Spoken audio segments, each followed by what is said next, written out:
Hello everyone, আসসালামু আলাইকুম। RS income blog video থেকে নতুন আরেকটু ভিডিও নিয়ে আসলাম।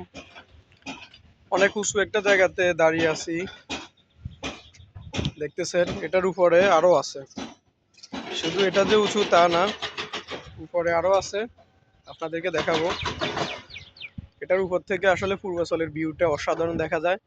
অনেক সুন্দর একটা প্রকৃতির দৃশ্য, সৌন্দর্য তুলে ধরা যায়, দেখতেছেন আমার পিছনে। এখান থেকে হচ্ছে নীলা মার্কেটের বিল্ডিং হতে একদম সবকিছু ক্লিয়ার দেখা যায়।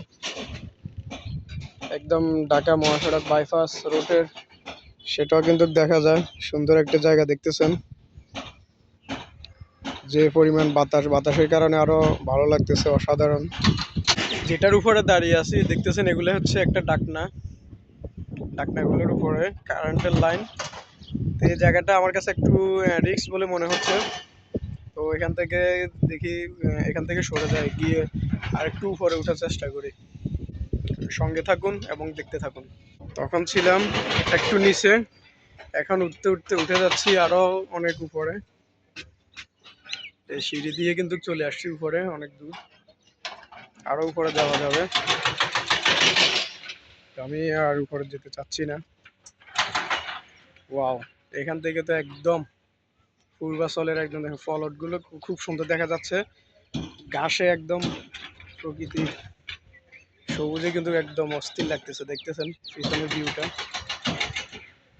ওই পাশে একটা ব্রিজ দেখা যাচ্ছে। হ্যাঁ, ব্রিজটা হয়েছে যাই 50 নম্বর বা 49 নম্বর ব্রিজ বলে। অস্থির একটা জায়গা, যেমন রোদ তেমন বাতাস, অস্থির লাগতেছে। সাইলের উপরে উঠতে গেলে অবস্থা খারাপ হয়ে যাবে, দেখতেছেন কত উপরে। এটার উপরে যদি আমি উঠি, এটা একটা টাওয়ার বললেই চলে। এটার উপরে যদি উঠি, পুরো আমার মনে হয় ঢাকা শহরও পুরোপুরি দেখা যাবে, এত বিশাল জায়গা। আর এই পাশে যে এক্সকেভেটর নিয়ে জামশেদ ভাই কাজ করতেছে, এই যে এটা একটু রেস্ট নিচ্ছে। এই সিঁড়িগুলো আছে, এক একটা ধাপে এক একভাবে উঠা যায়। আমি এর আগে উঠছিলাম এই ফার্স্টটাতে, এখানে উঠে ভিডিও করছিলাম। তো এদিক দিয়ে আরো উঠা যাবে, সিঁড়ি আছে, কিন্তু ধুলাবালি বেশি, উঠতে চাচ্ছি না। এই পিছনে সিঁড়ি দিয়ে এখানে এখানে উপরে পর্যন্ত উঠা যাবে।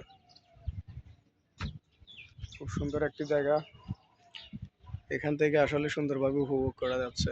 আমাদের গাড়িগুলো রাখা আছে।